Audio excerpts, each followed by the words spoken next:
আসসালামু আলাইকুম ওয়া রাহমাতুল্লাহি ওয়া বারাকাতুহু। প্রিয় ভাই ও বোনেরা, আজ আমি আপনাদেরকে পবিত্র কোরআনের 5 নম্বর সূরা আল মাইদার 44, 45 এবং 47 নম্বর আয়াতের শেষ অংশটুকু থেকে আল্লাহ তাআলার বিশেষ মেসেজ আপনাদের কাছে পৌঁছাচ্ছি। মনোযোগ দিয়ে কথাগুলো শুনুন। আয়াত 3টাতে আল্লাহ তাআলা কি বলছেন, 44 নম্বর আয়াতের শেষ অংশটুকু শুনুন। আল্লাহ বলেন, আউযু বিল্লাহি মিনাশ শাইতানির রাজিম, বিসমিল্লাহির রহমানির রহিম। ওয়ামান লাম ইয়াহকুম বিমা আনজালাল্লাহু ফাউলাইকা হুমুল কাফিরুন। এরপরে আল্লাহ 45 নম্বর আয়াতের শেষ অংশে বলেছেন, ওয়ামান লাম ইয়াহকুম বিমা আনজালাল্লাহু ফাউলাইকা হুমুজ যালিমুন। আবার 47 নম্বর আয়াতের শেষ অংশে আল্লাহই বলছেন, ওয়ামান লাম ইয়াহকুম বিমা আনজালাল্লাহু ফাউলাইকা হুমুল ফাসিকুন। এবার আসুন অর্থগুলো বলি। আল্লাহ তাআলা আমাদেরকে জানিয়ে দিচ্ছেন, ওয়ামান লাম ইয়াহকুম বিমা আনজালাল্লাহু ফাউলাইকা হুমুল কাফিরুন।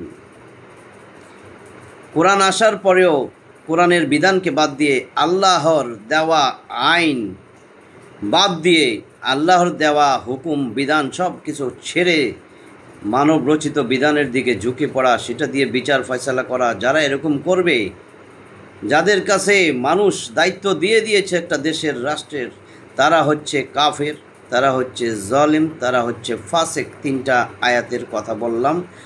এবার আসেন বিস্তারিত সংক্ষেপেই বলছি। ও আমার প্রিয় ভাই ও বোনেরা, আজ আমরা এমন এক সময়ের মধ্যে দিয়ে যাচ্ছি যেখানে সভ্যতা আলোর কথা বলে, কিন্তু অন্ধকারই এগিয়ে চলছে। আদালত আছে, আইন আছে, কিন্তু ন্যায়ের কাঁটা অনেক সময় টাকার দিকে, ক্ষমতার দিকে ঝুঁকে পড়ে। ডাক্তার আছে, কিন্তু মানুষের জীবনকে কখনো কখনো পণ্য করে ফেলে। সংসদ সদস্য আছে, কিন্তু তাদের আইন কি আল্লাহর আইনকে মানে? বিশ্ববিদ্যালয়ের ছাত্র আছে, কিন্তু তাদের মন মগজে আল্লাহর ভয় কতটুকু কাজ করে? আমরা কি কখনো ভেবে দেখেছি আল্লাহ যা কোরআনে ঘোষণা করেছেন সেই আইনকে বাদ দিয়ে কি আদৌ ন্যায়ের সমাজ গড়া সম্ভব? আসুন আজ আমরা কোরআনের সেই ভয়ানক 3টা আয়াত যেগুলো বললাম, সেগুলো আমাদের সামনে কি স্পষ্ট করে দেয় শুনি। যারা আল্লাহর অবতীর্ণ বিধান অনুযায়ী বিচার করে না, তারাই কাফের। যারা আল্লাহর থেকে অবতীর্ণ বিধান অনুযায়ী বিচার করে না, তারাই তো জালিম। আর যারা আল্লাহর অবতীর্ণ বিধান অনুযায়ী বিচার করে না, তারাই তো ফাসিক।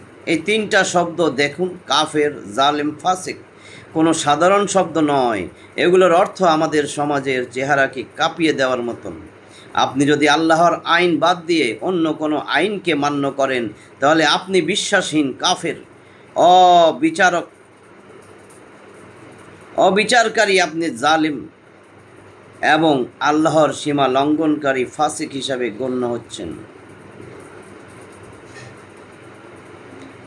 আমার সমাজের প্রত্যেকটা স্তরের দিকে আহ্বান বিচারপতিদের প্রতি। হে বিচারপতি সাহেব, আপনি দিনের পর দিন কোর্টে বসে মানুষকে বিচার দিচ্ছেন, কিন্তু যদি সেই বিচার আল্লাহর কিতাব থেকে না হয়, তাহলে কিসের বিচার করছেন আপনি? আপনি কি ভেবে দেখেছেন, একজন অসহায় মানুষ যদি আপনার কাছ থেকে বিচার না পায়, আল্লাহর দরবারে আপনি কি জবাব দেবেন? সংসদ সদস্যদের প্রতি, হে সংসদ সদস্য, আপনি আইন বানাচ্ছেন, কিন্তু যদি সেই আইন আল্লাহর কোরআন ও রাসূলের সুন্নাহর বিরুদ্ধে চলে যায়, তাহলে আপনি কি আল্লাহর সামনে দাঁড়াতে পারবেন? ও আমার ডাক্তার ভাইদের প্রতি আমার আহ্বান, হে ডাক্তার, আপনি যদি রোগীকে শুধু টাকার উৎস হিসাবে দেখেন আর আল্লাহর দেওয়া শরিয়াহকে পাশ কাটিয়ে চিকিৎসা করেন, তাহলে আপনি কি কেবল রোগ সারাচ্ছেন, না আল্লাহর বিরুদ্ধে যুদ্ধ করছেন? ইঞ্জিনিয়ারের প্রতি, হে ইঞ্জিনিয়ার ভাই, আপনি সমাজ নির্মাণ করেন। আপনি যদি সমাজ গঠনের ভিতকে আল্লাহর বিধান ছাড়া তৈরি করেন, তবে সেই ভবন দাঁড়াবে কিভাবে? তাতে তো ন্যায় থাকবে না, থাকবে শুধু স্বার্থ আর দুর্নীতি। ছাত্র সমাজের প্রতি আমার আহ্বান, হে ছাত্র ছাত্রী, হে আমার ভাই বোনেরা, আপনারা জ্ঞান অর্জন করছেন, কিন্তু যদি সেই জ্ঞানে আল্লাহর ভয় না থাকে, তাহলে আপনি একজন শিক্ষিত অন্ধ হয়ে যাবেন। আপনি হয়তো বিজ্ঞান জানবেন, কিন্তু বিবেক হারিয়ে ফেলবেন। আল্লাহর বিধান জানাই তো জ্ঞানের সর্বোচ্চ শিখর। ও আমার ভাই ও বোনেরা, আমরা যদি আল্লাহর কিতাব থেকে মুখ ফিরিয়ে থাকি, তাহলে কি হবে? আমাদের আদালতে ন্যায়ের পরিবর্তে পক্ষপাত চলে আসবে। সংসদে আইন হবে, কিন্তু তা হবে মানুষের তৈরি ভুল ভ্রান্তিতে ভরপুর। হাসপাতালে চিকিৎসা হবে, কিন্তু নৈতিকতা হারাবে। বিশ্ববিদ্যালয়ে শিক্ষা হবে, কিন্তু আত্মা শূন্য হবে। সমাজে উন্নয়ন হবে, কিন্তু তাতে মানুষ বাঁচবে না। স্মরণ করুন, একদিন আমরা সবাই আল্লাহর সামনে দাঁড়াবো।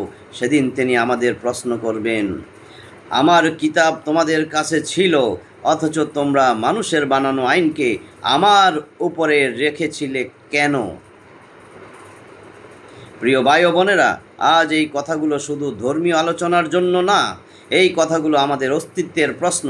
আমরা মুসলিম, আমাদের সংবিধান কোরআন যদি আমরা তা না মানি, তাহলে আমাদের পরিচয় তো মুছে যাবে।